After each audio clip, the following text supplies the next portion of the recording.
Bah, vous avez reconnu la chanson fétiche des Bleus de Gala, hein, cette chanteuse italienne. Alors on est là ensemble pour faire un petit bilan de cette Coupe du Monde. Bon, avant, évidemment, un petit mot sur Pelé, 3 Coupes du Monde. Alors d'après toi, est-ce que c'est toujours est-ce que ça a été est-ce que c'est le plus grand footballeur de tous les temps? Pour ma part, il restera le meilleur de tous les temps. Edson Arantes do Nascimento, de son vrai nom, a marqué les esprits. Les générations nouvelles, même futures, je suis sûr, parce que moi, toi, Pelé, t'as connu cette époque-là, François. Eh oui. Moi, je suis né bien des années après, mais en voyant les images. Alors Pelé, c'était la gentillesse. Ça se voyait sur lui, sur son caractère. Fallait vraiment être un salaud pour lui faire un attentat, c'est-à-dire en plein match le casser, comme ça a été à l'époque les Portugais, les Bulgares en 66 notamment, où le Brésil a perdu au premier tour, mais après sa revanche 70, après avoir gagné 58-62 consécutivement, avec Garrincha notamment. Attention, Garrincha aussi, le joueur magistral de cette équipe brésilienne. On pourrait citer les noms, Didi, Vava, Bellini, Gilmar, Zagallo, mais Pelé, voilà, c'est le plus grand de tous. 3 coupes Jules Rimet. Un des trophées que je n'ai pas dans ma collection. D'ailleurs, on peut voir les différentes coupes avec lesquelles je suis venu. Je montre à la caméra la Coupe du Monde féminine, la Coupe du Monde masculine. Enfin bon, on va en parler tout au long de l'émission. Mais voilà, Pelé, c'était il avait cette massif. Hein. Ah oui, attention. Non, c'est de la merde. Hein, mais voilà, Pelé, c'était l'enthousiasme et l'amour du football à l'état pur. Il savait nous transmettre ça de par son jeu et cette joie de vivre et cette gentillesse. Il avait toujours le sourire, notamment en 94 avec sa cravate en mode drapeau des États-Unis, où on le voit commenter, ça doit être pour TV Globo, commenter les tirs au but face à l'Italie, le Brésil. En 2002 face à Ronaldo, comme ça, où il est content, on le voit face à Ronaldo, R9, El Phénoméno, l'un des plus grands joueurs. Donc Pelé, c'est également le cinéma. Aux côtés de Bonnie Moore, illustre joueur anglais de la défense britannique dans les années 60 et vainqueur en 66, avec Sylvester Stallone, Michael Caine, il y avait Paul Van Imst, sélectionneur de la Belgique en 94, Michel Drey, commentateur français, qui fait une petite apparition. Il y a Max von Sydow aussi, qui joue un des généraux allemands. Pelé, c'est éternel, c'est universel, on ne peut pas l'oublier. Donc cette Coupe du Monde, on y revient, une organisation sans faille, hein, on ne remet pas sans polémique, on en parlera tout à l'heure, des rebondissements, des scénarios rocambolesques, une finale à suspense. Alors est-ce que tu dirais, comme le président de la FIFA, que ça a été la meilleure Coupe du Monde de tous les temps? Non. Elle a ses particularités, toutes les Coupes du Monde ont des particularités. Moi, les grandes Coupes du Monde, alors j'étais en culotte courte à l'époque, j'ai pas connu ça. Il y a eu 82, il y a eu 86, les années Platini, d'ailleurs dont je porte le maillot, version 86. Clin d'œil à Platoche, l'un des plus grands joueurs français, peut-être le meilleur français de tous les temps, pour ma part. Après, on est d'accord ou pas d'accord, c'est vrai, il y a Zidane, il y a Mbappé, mais bon, c'est des générations différentes, on va pas polémiquer là-dessus. Mais non, moi, les Coupes du Monde 94 notamment, qui étaient magnifiques. Bon, il n'y avait pas la France, un certain Kostadinov était passé par là avec la Bulgarie, Stoïkov, Ballon d'Or. J'adore. Et ça a été un mal pour un bien, parce que derrière Jacquin a fait travailler énorme. En 98, on sait tous ce qui s'est passé. Victoire face au Brésil 3-0. Mais voilà, je parle de 94, c'est Coupe du Monde qui se passe dans ces pays lointains, aux États-Unis notamment, et qui aura lieu en 2026 dans moins de 4 ans, 3 ans et demi. En 2026 avec le Canada et le Mexique. Il y a ce côté, moi j'aimais beaucoup dans ces années-là, le vieux son mono, les commentaires de Thierry Roland, inoubliable Thierry Roland. Regretté. Clin d'œil à sa mémoire avec Jean-Michel Larquet, le fabuleux duo. Allez mon petit bonhomme, allez Louis, notamment les tirs au but face au Brésil, l'équipe de France. Il y avait ce côté soleil lointain, il y avait cette qualité d'image, cette qualité de son, ce qu'on n'a pas aujourd'hui. Alors il y a des anecdotes, oui, moi ce que je vais retenir de 2022, c'est le parcours de l'équipe de France qui était formidable. Personne ne les attendait à ce niveau-là. Moi-même d'ailleurs j'avais peur en voyant les matchs des Ligues des Nations. Alors j'étais heureux de revoir le retour de Giroud, on va en parler, qui est un meneur d'hommes, qui est un homme de vestiaire. Benzema, on le laisse où il est. No comment, on l'a déjà évoqué en off, toi et moi. On a débattu plusieurs fois là-dessus, j'ai débattu avec d'autres personnes. Moi, voilà, Benzema, bon joueur de club, après en équipe de France, non. Mais là, ce groupe a fait quelque chose d'énorme. Cette petite musique Fruit from Desire de Gala, c'était leur truc, un peu comme à We Survive en 98. Il y a tout un truc, il y a des joueurs comme Rabiot qui sont bien révélés, qui ont confirmé qu'ils étaient d'excellents joueurs. Il y a Mbappé qui est très bien, qui a dégonflé le melon. Je suis content de revoir un Kylian Mbappé gamin qu'on avait vu en 2018. Cette alliance avec Olivier Giroud et Griezmann, plus en retrait, en électron libre, un peu comme un Youri Djorkaeff qui a fait un mondial énorme. Donc voilà, et puis alors Giroud qui marque des buts. Alors justement, un mondial spectaculaire, hein, un peu plus de 260 buts. C'est ça, ouais. 6 buts lors de la finale. Justement, cette finale, est-ce que tu dirais que ça a été l'un des plus grands matchs de l'histoire du foot? Ah oui, pas le plus grand, pas la plus grande finale non plus, parce que chaque match, chaque Coupe du Monde, a ses particularités. les années se suivent, mais ne se ressemblent pas, comme on dit. Là, on a eu un peu un remake, d'une certaine manière, de France-Allemagne 82, la fameuse demi-finale de Séville du 8 juillet 82, la nuit noire de Séville. Alors, beau parcours des Bleus, hein, malgré des absences, des blessures. Les remplaçants, ils ont été impressionnants de maîtrise et de sérénité. Les cadres présents, hein, Lloris, Griezmann, et enfin Giroud. Giroud, voilà, qui fait taire les détracteurs. D'ailleurs, j'étais comme un fou. Ton joueur préféré, hein, Giroud. Oui, avec Stoïkov. C'est une autre époque, bien sûr, bulgare. Ouais. Et là, Giroud, côté français. Moi, j'adore ce joueur parce que c'est par sa simplicité, son efficacité, sa gentillesse. Est-ce que tu es prêt à te faire tatouer Giroud sur le front? Non, pas à ce point-là. Par contre, me faire dédicacer... Non, je suis pas fou, pas cinglé comme l'Argentin, là. Par contre, je montre le maillot à la caméra, François. Ah, excellent. Voilà, numéro 9. Ah oui, tu l'as. Olivier Giroud, je l'ai. Alors, la version 2018, une étoile. Voilà, donc si un jour j'ai l'occasion de le voir, me faire signer le flocage, faire une petite photo avec Olivier, et puis lui faire signer également la Coupe du Monde, parce qu'il est quand même champion du monde, il faut le rappeler, en 2018. Donc, chapeau Olivier, les 4 buts marqués, 2 contre l'Australie. Il en a mis un contre la Pologne en 8e, et puis un en quart de finale. Alors, coucou à tous les détracteurs qui disaient qu'il était incapable de marquer dans les matchs importants. Il l'a confirmé cette année, il marque dans les matchs importants. C'est vrai. Stop. C'est le meilleur buteur actuel de l'histoire des Bleus. J'espère qu'il va continuer. J'espère que Deschamps va continuer son mandat en tant que sélectionneur et puis aller jusqu'à l'Euro. Bon, il a quand même pas fait une super finale. Hein. Qu'est-ce qui s'est passé en finale? Il y a quand même des choses qui sont assez douteuses. Hein. Les cadres qui sortent d'un coup. Alors, il y a l'histoire de virus, d'empoisonnement, de machin. Après, les journalistes, ils aiment bien la merde. Ils aiment bien la merde, ils aiment bien la polémique. Ouais. Ça leur plaît. Nous, ce qu'on veut voir, les fans, les supporters, toi, moi et d'autres, c'est du football. Bah, évidemment. Je pense que Giroud, fallait laisser... ce qui a manqué au tir au but, c'est des tirs à Giroud, Griezmann, des mecs qui tirent des pénaltys, qu'on l'habitude. Ça fait défaut. Mais d'un autre côté, on va positiver, parce que moi, je suis quelqu'un qui positive beaucoup. Cette génération actuelle, tous ces jeunes-là, c'est bon pour la suite. Contrairement à 2006 où après Zidane, il n'y avait plus rien. Pour moi, le France-Italie de 2006 est beaucoup plus dramatique que le France-Bulgarie de 93. Parce que 93, il y a une reconstruction, il y a Jacquet qui fait un travail, il y a tout ça derrière. Il y a eu un Euro 96, une demi-finale honorable. Il y a eu France 98, victoire finale. Donc là, derrière, cette génération-là de 2022, il y a quelque chose. Tandis qu'à l'époque, il a fallu tout reconstruire. C'était vraiment, après 2006, c'était compliqué.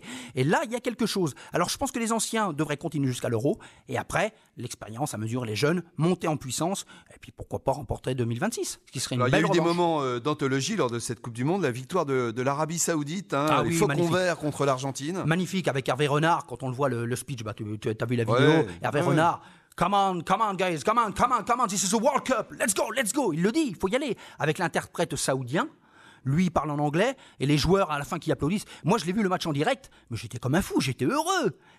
Alors, Messi, pendant cette Coupe du Monde, clin d'œil et surtout coup de gueule, il n'a pas besoin qu'on lui donne des pénaltys systématiquement à chaque match. C'est un gars qui est capable de faire la différence sur un geste technique, sur un dribble en pivot notamment, on l'a vu plusieurs fois, sur une frappe, sur un coup de tête, sur un petit coup de patte. C'est un joueur de génie ce gars-là. Par contre, moi, je l'ai trouvé arrogant, je l'ai trouvé hautain, notamment après les Pays-Bas. Bon, ok, il peut être énervé, c'est peut-être sa dernière Coupe du Monde, il espère jouer, alors beaucoup disent 2026, oui, bon, il aura 38, 39 ans, on verra. Il veut continuer en tant que champion du monde là, sur les 1 ou 2 ans, là. Pourquoi pas, oui, c'est pour faire honneur à son titre avec l'Argentine. Mais non, il y a des choses, les Argentins, je les ai trouvés très hautains. Après la finale, alors l'autre qui prend le gant comme un sexe là, devant le Cheikh, là, qui se permet de faire. C'est une horreur, mais il est débile, Martinez. Oui. À tel point qu'il a fait venir, apparemment, alors je ne sais pas si c'est vrai, fake, info, intox, peu importe, il aura acheté des Malinois qui auraient été formés par l'armée pour pouvoir garder sa propriété et son mini-trophée. Et puis ça, mais si c'est vrai, il est complètement débile, quoi, il n'a rien dans le crâne. Le Japon contre l'Allemagne et l'Espagne en phase de poule. Ouais, c'est bien. Toutes les Coupes du Monde, il y a toujours eu des surprises. Hein, notamment l'Argentine qui bat l'Arabie Saoudite qui bat l'Argentine au premier tour. Et là, le Japon qui sort l'Allemagne qui n'est plus ce qu'elle était. Ah oui. L'Allemagne qui est plus que sur le déclin. Il y a eu Joachim Löw pendant plus de 10 ans, qui a fait un travail énorme, champion du monde en 2014. On peut rappeler le palmarès. Joachim Löw, au lendemain de 2006, à l'époque c'était Klinsmann, demi-finaliste. Euro 2008, finale. Mondial 2010, demi-finale. Euro 2012, demi-finale. Finale en 2014, remportée face à cette même Argentine de Messi. But de Mario Götze dans les prolongations. But 1-0, victoire courte mais bonne des Allemands. Demi-finale de l'Euro 2016, honorable, défaite contre les Français 2-0. C'était à Marseille au stade Vélodrome. Et puis ensuite 2018 déclin, le premier tour, Euro, le dernier de l'Euro à domicile, hein, c'est quand même désespérant tout ça. À moins que peut-être que les instances de l'UEFA, les arbitres, allez, un petit sous-table, un petit truc, tout peut arriver. On sait très bien que c'est magouille et compagnie dans le foot. On va pas nous l'enlever, ça. Faut pas nous prendre pour des cons. On sait très bien que voilà, il y a des magouilles. Hein. Bon, la Corée du Sud contre le Portugal. Ouais, c'est bien, c'est bien. C'est bien, moi, la Corée du Sud. Attention aux Asiatiques, qui est un continent, je ne veux pas dire qu'ils montent en puissance, parce que bon, il y a quand même pas mal d'irrégularités, mais qui sont là régulièrement. La Corée du Sud, elle est quand même présente en Coupe du Monde régulièrement depuis 86, 90, 94, 98, 2002, 2006, 2010. Bon, 2002, ils étaient chez eux. 2006, 2010, 2014, 2018. Et là, c'est leur 10e Coupe du Monde quand même. Haute tombeur du Portugal, le Maroc, qui a brisé le plafond de verre. Première équipe africaine à accéder au dernier carré. Avec Walid Regragui. Alors, comment tu les as trouvés, là, ces Lions de l'Atlas? Super, comme le Cameroun, une équipe fabuleuse, surprenante, et puis à la fois logique de par leur jeu. Alors, surprenant dans l'histoire du mondial, mais logique de par le jeu. Sur cette Coupe du Monde. Oui. Ils se sont bien donnés à fond, ils ont encaissé très peu de buts, un CSC, je crois c'est au premier tour, et 2 buts contre la France. Alors, petite polémique, on va dire, ça on n'en parle pas beaucoup, bon ok, on est chauvin nous les Français, mais il y a quand même 2 pénaltys qui n'ont pas été sifflés en faveur du Maroc en demi-finale. Des fautes qui sont quand même très flagrantes. Bon, faut être sportif, faut être fair play, voilà. Bon, après je suis content que la France ait passé. Bon, voilà, on peut se le cacher. Ouais. Mais voilà, faut quand même signer un beau parcours de ces Marocains, tout comme le Cameroun en 90, qui était à 2 doigts d'aller en demi-finale. Malheureusement, l'arbitre mexicain à l'époque, M. Codessal, leur a donné 2 pénaltys injustes pour les Anglais. Et puis bon, la suite on la connaît. Mais cette année, le Maroc, bravo le Maroc. Bon, il y a eu également des ratés lors de cette Coupe du Monde. Le Brésil éliminé par la Croatie au tir au but. 5e finale de rang, regardez la télé. Je dirais que c'est logique quand j'ai vu le match. Alors moi j'étais comme un fou, je sautais comme un fou, comme un cabri dans ma rue, je venais d'arriver. Alors j'étais en voiture, alors ok, j'ai pas le droit, je vais peut-être même pas prendre une prime, je sais pas. Mais j'avais le téléphone qui était là en mode télé, je conduisais. Alors c'était pas très loin de chez moi. Et là, quand je vis les tirs au but, j'écoutais en même temps que je suis sorti de la voiture comme un fou, je sautais en l'air, le point rageur. La Croatie, elle est passée, j'étais heureux. Ouais, c'est plus le Brésil sans Zico, finalement, même combat, un grand joueur, mais aucun titre avec la Seleção. Socrates, il y avait Socrates aussi du Tonzico, tu as eu Socrates, des grands joueurs comme ça qui malheureusement n'ont pas percé. Oui, alors autre équipe, tu l'as dit, qui confirme sa place parmi les meilleurs, 3e en 98, finaliste en 2018, 3e fois qu'elle termine sur le podium. Oui, c'est logique, c'est normal. La Croatie, attention, il faut rappeler que quand même la Croatie, c'est un État qui est très petit, 4 millions d'habitants, très peu, très sportif, le water-polo, le handball, le basketball, le football. La boxe aussi, je crois, ils ont des bons boxeurs, des bons combattants. Et puis c'est l'ex-Yougoslavie. Voilà. L'ex-Yougoslavie à l'époque, des Suzic, Panchev, Savicevic, Vujovic, avant que malheureusement cette guerre explose, qui a donné des États comme la Slovénie, il y a eu la Bosnie-Herzégovine, la Serbie. Voilà, malheureusement, la Croatie a su quand même garder une pléiade de joueurs. On l'a vu en 98 avec Šuker, Boban, Vlahovic, tous ces grands joueurs emmenés par Miroslav Blažević, immense sélectionneur. Donc la Croatie qui est là régulièrement. Modric en 2026, tu y crois? Pourquoi pas. Ibrahimovic à 41 ans, il est encore au Milan AC. Pourquoi pas. Après tout peut arriver. Donc dans ce cas-là, on peut dire Olivier Giroud en 2026. Alors que dire de la génération dorée de la Belgique, sortie par le Maroc? Oh, la Belgique, voilà, les Belges cette année n'avaient pas la frite, ça peut arriver, tout à fait, mais ils se foutent de ma gueule, là, ils rigolent depuis tout à l'heure. Mais je suis belge, pas alors. C'est vrai. Mais les Diables Rouges cette année n'avaient pas la patate, n'avaient pas la frite, mais on va attendre au prochain championnat d'Europe, et puis à la Coupe, déjà, il faut se qualifier quand même, mais bon, ils ont des bons joueurs, Lukaku, Thomas Meunier, Thibaut Courtois, très bon gardien, Courtois, attention, Kevin De Bruyne qui était en dessous, je sais pas, les patates devaient être pourries, ou les mal digérées, ou je sais pas ce qu'il y a eu, mais bon, les Belges, donc quand mes copains de la Belgique, se reconnaîtront, je leur fais un petit coucou, là, j'ai des contacts en Belgique, franchement, mais voilà, la Belgique qui quand même reste une bonne nation de football. Ça peut arriver. La France en 2002, qu'est-ce qui s'est passé? Et l'Angleterre, alors victorieuse, vice-championne d'Europe, accrocheuse, dominatrice face à la France. Ouais. Mais le but n'est pas de bien jouer, c'est de gagner. Voilà. Sur ce match, les Français l'ont prouvé. Alors il y a un peu de chance, oui, parce que le deuxième pénalty, c'est Laurent derrière prolongation, puis c'est pas sûr que les Français gagnent. Heureusement qu'ils le loupent. Ouf. Mais ça m'a fait penser à la physionomie du match du quart de finale à l'Euro 2000, France-Espagne, où Raoul, dans les dernières minutes, loupe un penalty pour égaliser et puis emmener l'Espagne en prolongation. Justement, l'Espagne, c'est la même configuration. Alors, l'Espagne, 967 passes réussies contre le Maroc pour un seul tir cadré en quart. Alors c'est le tiki-kata, quoi. Là c'est le tiki-kaka. Là c'est merdique. L'affaire elle est foireuse là, parce que les Espagnols ils ont joué des castagnettes. C'est le cas de le dire. Le torero espagnol s'est fait couper les oreilles et la queue. Un petit 8e et puis au revoir. Et franchement l'Espagne, ou alors ils n'ont pas les joueurs qu'il faut pour ça. Parce qu'en 2010, entre 2008 et 2012, ils ont 4 ans de règne de championnat d'Europe, une Coupe du Monde remportée. Faut le signaler quand même avec Luis Aragonés en 2008 et Vicente Del Bosque en 2010 et 2012. Je rappelle des petits faits comme ça, j'aime bien parler un peu, donner des infos, c'est intéressant. Et là, ça marche plus. Peut-être qu'ils n'ont plus les joueurs pour ça, peut-être qu'il faut avoir un autre système de jeu. Pourtant, Luis Enrique, qui a été un joueur fabuleux à son époque, champion olympique en 92 avec l'Espagne, il a gagné pas mal de choses avec Barcelone, qui est un bon sélectionneur, ils étaient quand même demi-finalistes à l'Euro. Faut le rappeler, au dernier championnat d'Europe. Et là, c'est pas passé. Il y a des années comme ça. Bon, les stars de ce mondial au rendez-vous, tu as parlé de Messi, une performance maradonienne qui s'offre sa première Coupe du Monde. Pour toi, c'est mérité, ce type de meilleur joueur du tournoi? Ça aurait pu être mérité, oui, s'il n'y avait pas eu tous ces pénaltys. Moi, je le dis, voilà, il y a quand même des choses. Les Argentins, attention, ils ont quand même des failles. Les Hollandais les ont fait douter dans le dernier quart d'heure, au quart de finale, en venant à 2 partout, et puis il y en a jusqu'au tir au but. Les Français, pareil. Il y a matière à les faire douter, ces Argentins. Oui. Donc moi je pense qu'il y a eu des faveurs de l'arbitrage. Après c'est fait. La France est en finale. Voilà bon. Alors moi perso, c'est bien pour le peuple argentin qui morfle beaucoup, qui est un peuple qui est c'est dur pour eux là-bas. Les conditions de vie sont très dures. Et je suis content également pour le sélectionneur Lionel Scaloni, qui a été champion du monde en tant que joueur avec les moins de 20 ans avec Cambiasso à l'époque en 97. En Malaisie, à Kuala Lumpur. À l'époque, il y avait en face, ils avaient gagné contre l'Uruguay. Et l'Uruguay avait même battu la France en quart de finale. C'était au tir au but, je crois. C'était à l'époque, il y avait David Trezeguet, lui-même argentin. David Trezeguet, immense joueur, Trezeguet. Thierry Henry, il y avait Anelka. Enfin bon, ça, c'est toute une époque. Et après, en 2006, Scaloni a participé à la Coupe du Monde 2006 en Allemagne, où il joue le seul match de cette compétition. C'était le 24 juin. C'était un samedi. Je me rappelle, samedi soir, 24 juin 2006. C'était en 8e de finale contre le Mexique.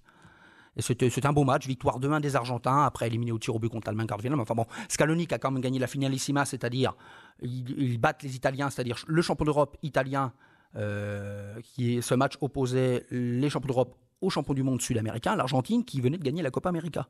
Donc ça fait quand même 3 titres pour Scaloni, il fait un travail énorme. Ça, personne n'en parle et ça me gonfle. Messi avec sa longue robe noire, Messi avec sa... Alors moi, la Coupe du Monde, c'est pareil. Messi, mais j'ai envie de dire, mais tes copains, c'est qu'ils n'ont pas le droit de la toucher, les autres, non ? Il dort avec, je sais pas, moi, à un moment donné, il se brosse les dents avec, non aussi, non, je sais pas. C'est un sport collectif. C'est pas qu'un jouet. Il y a des individualités, d'accord, mais c'est un collectif avant tout. S'il n'y a pas de collectif derrière, lui, Messi, seul contre 11, il peut rien faire. Donc, 3e titre pour la Bille Céleste, après 78 et 86, 36 ans après. Alors, c'est ça. Ça veut dire qu'il va falloir qu'on attende 36 ans après la deuxième étoile? Non, il n'y a rien qui est écrit. Non, je pense qu'avec les petits arrangements FIFA et tout, voilà, on sait très bien comment que ça se passe dans le milieu du football. Voilà. Non, cette année, c'est eux qui vont gagner. Voilà, c'est un peu la loterie. C'est un peu.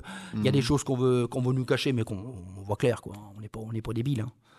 Mais voilà, alors quand je vois les journalistes, les pseudo-chroniqueurs, l'équipe 21, les machins, ils sont bêtes comme leurs pieds. Ils pensent connaître le football, ils ne connaissent que dalle. Ils sont juste là parce qu'ils ont un nom, ou c'est parce que c'est comme des ordures ménagères qui ont été recyclées, on les met là, tiens, tu vas parler de football. Messi au stade de Maradona, non. Maradona est au-dessus de Messi. Maradona, il est considéré comme Dieu là-bas en Argentine. Maradona, Diego, El Pibe de Oro, c'est tout. Mais si, c'est une autre époque, c'est un autre football. À l'époque, c'est beaucoup plus physique, beaucoup plus dur. Bon, le coup de la main face à l'Angleterre en 86, d'accord. Par contre, le but qu'il met derrière, là, le but du siècle, c'était énorme. Quand on entend les commentateurs argentins, Maradona, goal, El Pibe de Oro, Maradona. Et moi, j'aime beaucoup l'humilité de Bilardo suite après l'action, où il dit au gars de se replacer. Il est content, on se replace, on joue le match. C'est pas fini. Voilà. Après Maradona, c'était voilà. Mais pour moi, le plus grand de tous, on l'a évoqué au début de l'émission, par sa gentillesse, par ce sourire qu'il avait, qu'il communiquait, et ses gestes magnifiques sur le terrain, c'est Pelé. Alors son successeur, là, Mbappé, meilleur buteur de la compétition à 8 reprises. Qu'est-ce que tu en as pensé? Mbappé, qui s'est retrouvé. Moi, j'ai retrouvé le gamin de 2018, sympathique. Il y avait cette alliance avec Olivier Giroud. Bon, il y a eu cette parenthèse à l'Euro. Il y a eu des trucs, des machins, des bidules. Alors, après, les journalistes, ils aiment bien enfoncer le bouchon là-dessus. Moi, j'ai trouvé un Mbappé plus serein, plus intelligent dans le jeu. Alors, on parlait des grands joueurs tout à l'heure. Alors, je voulais faire une anecdote à Michel Platini, Zidane, et on avait également... on a Mbappé. Bon, avant, il y a eu Copa quand même. Oui. Copa Fontaine en 58. Voilà. Oui. Fontaine, toujours détenteur du record du plus grand nombre de buts marqués en un seul tournoi. 13 buts marqués en un seul tournoi. Bon. On avait Platini qui était un peu comme un Napoléon sur un champ de bataille, un stratège. Le coup d'œil, le coup de patte, qui était capable de, par une déviation, il savait la lecture du jeu, il avait ça. C'était un tireur de coup franc hors pair aussi. Michel, c'était pas un numéro 9, c'était un numéro 10, il faut le rappeler, mais qui plante quand même 41 buts en seulement 72 matchs. Donc attention, si c'était maintenant, il sera combien de buts, là, Michel? Énorme. 3 ballons d'or, enfin bref, voilà, clin d'œil, c'est pour ça que je porte le maillot. Zidane, un magicien sur un terrain. Oui. El Magnifico, comme disait Thierry Gilardi lors de France-Espagne en 2006. C'est un Coup de boule. véritable récital. Alors on va y venir, un récital alors contre le Brésil le 1er juillet 2006 à Francfort. C'était énorme, c'était magnifique. Coup du sombrero par-dessus Ronaldinho était tout en bas. Les cafés crème, moi comme je dis, c'est-à-dire les roulettes, tout ça. Le Brésil joue en blanc ce soir, il le dit, Thierry Gilardi ce jour-là, le Brésil joue en blanc. C'est Zidane avec la complémentarité de Thierry Henry, cette passe décisive, ce coup franc et ce but, cette reprise de volée. Voilà, c'est tout simplement énorme. Match travaillé contre les Portugais. Bon, contre l'Italie, voilà, on sait que ça joue. Ce qui a manqué, l'intelligence que Platini avait, attention, je dis pas que Zidane c'est un con, hein, mais c'est-à-dire que Zidane, il était très sanguin, il réagissait. Les Italiens l'ont piégé comme ça. Mais Zidane, c'était un orfèvre sur un terrain, c'était El Magnifico, c'était un magicien, c'est un autre registre que Platini. Voilà, c'est des époques différentes. Oui. Alors, quand on dit que Benzema, à l'époque, c'était le nouveau Zidane, non. Zidane, son pays c'est l'Algérie, je joue pour la France au côté sportif, non, ça laisse à désirer quand même. Ses propos, moi j'ai jamais accroché ce joueur, c'est un bon joueur de club, mais en équipe de France, rien eu, unique des nations. Ouais, voilà. Bon, après, sans Benzema ça marche. Zidane, récital énorme, lui-même a eu des propos par rapport à l'équipe de France, ce maillot bleu a fait le bonheur de ma carrière. Ça, c'est honorable, franchement, c'est tout à son honneur, il nous a fait rêver, peut-être qu'il nous fera rêver en tant que sélectionneur, plus tard, je sais pas, on verra, hein, l'avenir le dira. Et puis on a Mbappé, lui, c'est la flèche. Il va dribbler, oui, c'est un bon technicien, oui. Mais il a cette pointe de vitesse. Oui. Alors pour l'instant, il est jeune. En étant plus vieux, je pense qu'il va falloir qu'il retravaille un petit peu la technique sur une autre stratégie, sur un autre truc. C'est en vieillissant, voilà, les joueurs de foot. Et puis attention à ne pas se faire casser, à ne pas nous faire une Van Basten, c'est-à-dire à prendre sa retraite prématurément à 28-29 ans, comme Van Basten, malheureusement, blessure à la cheville, je crois, à répétition, qui a dû mettre un terme à sa carrière. Donc Mbappé, je lui souhaite beaucoup de bonnes chances pour la suite, bon courage. J'espère qu'il va remporter la Ligue des Champions, qu'il continue à garder cet esprit serein, non plus cet aspect tête de con qu'il avait à l'Euro, là où c'était tout et n'importe quoi, prise de tête. Non, le gamin sympathique, qu'on aime voir jouer, qui nous fait rêver, qui nous fait vibrer. Bon, alors j'ai parlé des restrictions en début d'émission sur la liberté d'expression, hein, l'affaire du brassard One Love multicolore, l'interdiction du drapeau arc-en-ciel dans l'enceinte des stades. Hein, ça, je sais que... Bon, ça, laissons ça à nos politiques. Moi, tout ce qu'il fallait faire, c'était faire boycott au moment de l'annonce, en 2010, que le Qatar était annoncé en tant qu'organisateur. C'est à ce moment-là qu'il fallait faire barrage. Mais alors, il y a eu quand même une première femme qui a arbitré un match de Coupe du Monde masculine, hein, Stéphanie Frappart. Bravo, ça en plus, je dirais, c'est un plus et une évolution pour les femmes dans le football.